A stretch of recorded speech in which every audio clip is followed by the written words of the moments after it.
네, 오늘도 주님의 영으로 충만한 날 되시기 바라겠습니다. 오늘 말씀은 출애굽기 20장 16절 말씀입니다. 내 이웃에 대하여 거짓 증거하지 말라. 내 이웃에 대하여 거짓 증거하지 말라. 아멘. 네, 오늘 말씀은 10계명 중에 9번째 계명입니다. 이웃에 대하여 거짓 증거하지 말라라는 말씀입니다.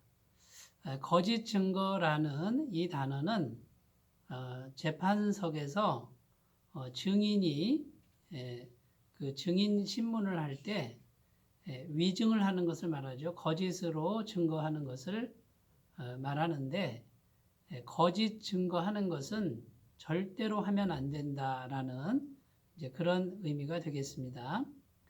1차적으로는 재판석상에서 벌어지는 거짓 증거를 말하고 있습니다만, 오늘 하나님께서 주시는 이 거짓 증거에 대한 말씀은 재판석상에만 해당되는 것이 아니고 이스라엘 사회 전체에 거짓말하는 것은 절대로 하지 말라라고 하는 이런 의미로 확대 해석할 수 있습니다.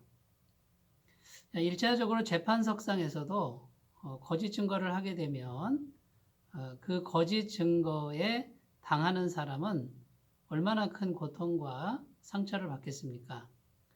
그것만 해도 참 큰 범죄가 되겠지요. 그런데 재판석상에서만 그렇게 하라는 것이 아니고 하나님의 백성의 공동체 안에서는 또 특별히 세상에 나아가서 하나님의 백성으로 우리가 살 때에는 거짓이라는 것은 절대로 하지 말라라고 하는 하나님의 명령으로 우리가 받아야 될 줄로 믿습니다. 그러므로 거짓말 하지 말라. 진실된 말만을 해야 된다라고 하는 하나님의 마음이 담겨져 있습니다. 여러분, 늘 거짓 증거 그리고 거짓말이 계속된다 그러면 사람과 사람과의 관계가 어떻게 되겠습니까? 당연히 믿을 수 없는 불신사회가 되겠지요. 그러면 이 불신사회가 계속된다 그러면 서로 간의 신뢰감이 깨지고 서로 사랑하고 섬기는 아름다운 공동체는 절대로 형성이 되지 못할 것입니다.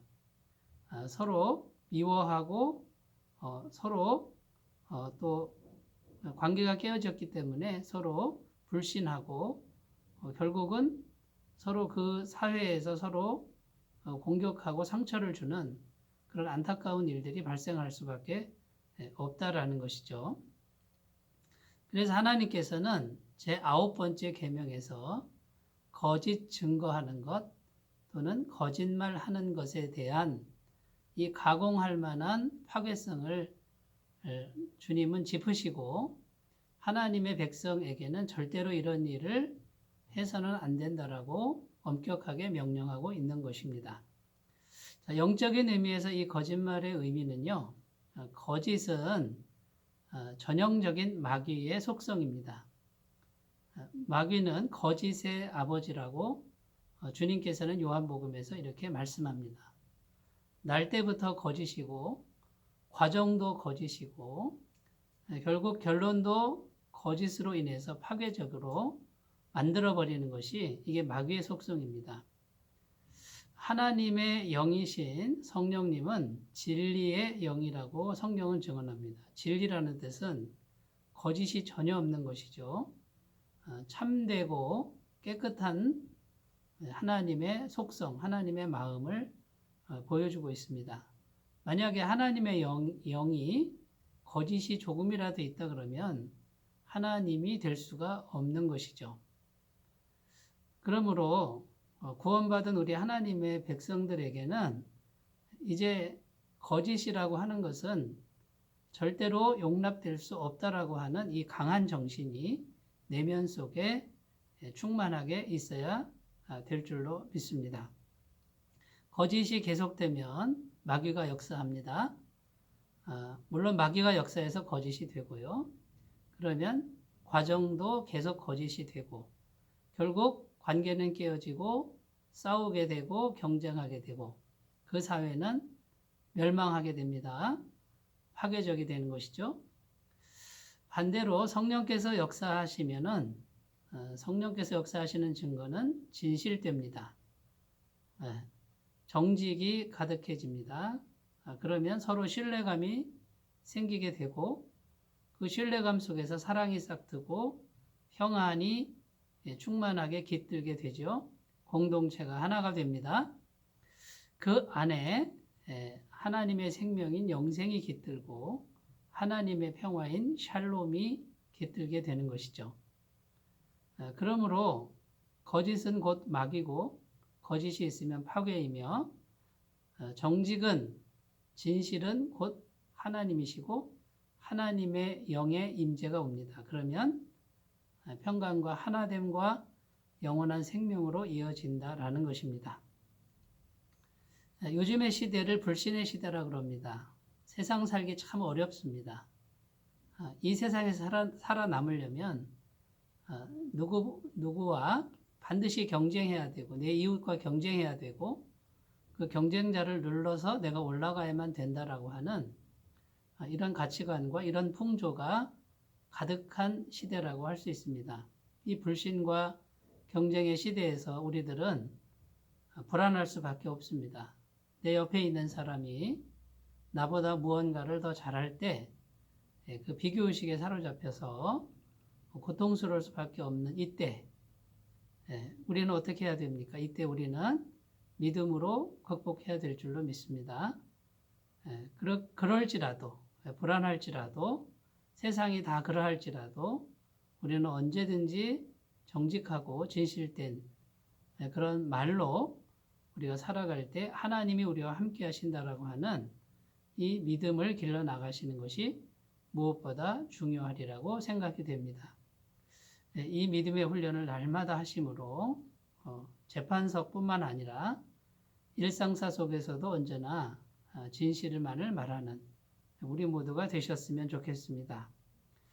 자, 또 영적인 차원에서 우리가 생각할 것은요, 이 말이라고 하는 것은 권세가 있다라는 것입니다. 하나님께서는 말씀으로 천지를 창조하셨습니다. 주님께서는 말씀으로 병자도 고치시고 말씀으로 귀신도 쫓아내십니다. 말씀으로 죽은 자를 살리기도 하셨습니다. 하나님의 말씀이 이렇게 능력이 있는 것처럼 우리 인간에게도 말의 권세를 주셨다라는 것이죠. 그래서 말한 대로 되고 말한 대로 이루어진다라고 하는 이런 말씀은 우리가 정말 믿어야 할 말씀 중에 하나입니다. 그래서 우리가 어떤 말을 하느냐가 그대로 된다라는 것이고요. 그래서 평상시 우리의 말이 권세가 되고 능력이 된다라고 하는 것을 우리가 기억하시고 우리의 언어 생활을 정직함과 진실함으로 가꾸어 나가시는 이런 일을 꼭 하시기를 바라겠습니다. 우리 육체 중에 수많은 신경이 있는데 언어 신경이 모든 신경의 대장이 된다고 합니다. 우리가 말로 나는 지금 죽겠다. 정말 죽겠다. 그러면 다른 신경들이 복종을 한답니다. 죽겠다고 말했으니 죽는 방향으로 가자. 이렇게 다른 신경들이 복종을 한다라는 것이죠. 나는 희망을 갖겠다라고 말로 선포하면 육체의 모든 신경들은 희망의 방향으로 복종을 한다라는 것입니다. 사랑하는 여러분, 이처럼 하나님께서는 말씀으로 천지를 창조하셨고 또 성경은 말씀이 하나님이라고 하셨는데 우리 사람에게도 이 말의 권세를 주셨다라는 것을 기억하시고 하나님의 말씀의 권세를 닮아가시고 또 하나님의 말씀을 마음에 가득가득 품고 입으로 말하시는 정말 영광스럽고 존귀한 삶이 되시기를 바라겠습니다. 시편 101편 7절에 거짓 행하는 자가 내 집 안에 거하지 못하며 거짓말하는 자가 내 목전에 서지 못하리로다. 우리가 거짓말을 말하면 하나님과 단절되고 분리될 수밖에 없습니다. 왜냐하면 하나님은 진리의 말씀만을 하시는 분이기 때문입니다. 잠언 19장 9절입니다. 거짓 증인은 벌을 면치 못할 것이요 거짓말을 내는 자는 망할 것이니라. 에베소서 4장 25절 그런즉 거짓을 버리고 각각 그 이웃으로 더불어 참된 것을 말하라. 이는 우리가 서로 지체가 됨이니라. 아멘. 우리는 복음의 말씀을 받아들인 사람들입니다. 그 복음의 말씀은 진리 중에 진리이고 비밀 중에 비밀입니다. 이 복음의 말씀을 늘 우리의 심령에 들리게 하시고 또 우리 옆에 있는 모든 사람들에게 말로 들려주는 이 귀한 사역을 날마다 말씀으로 해 가시는 귀한 날들 되시기 바라겠습니다. 기도하겠습니다. 하나님 아버지, 이웃에 대하여 거짓 증거하지 말지니라. 거짓 증거 절대로 하지 말라. 거짓말을 절대로 하지 말라라고 말씀하셨습니다. 불신사회를 만듭니다. 그 뒤에 마귀가 역사합니다. 파괴적이 됩니다.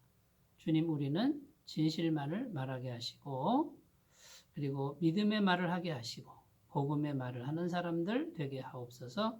예수님의 이름으로 기도드립니다. 아멘.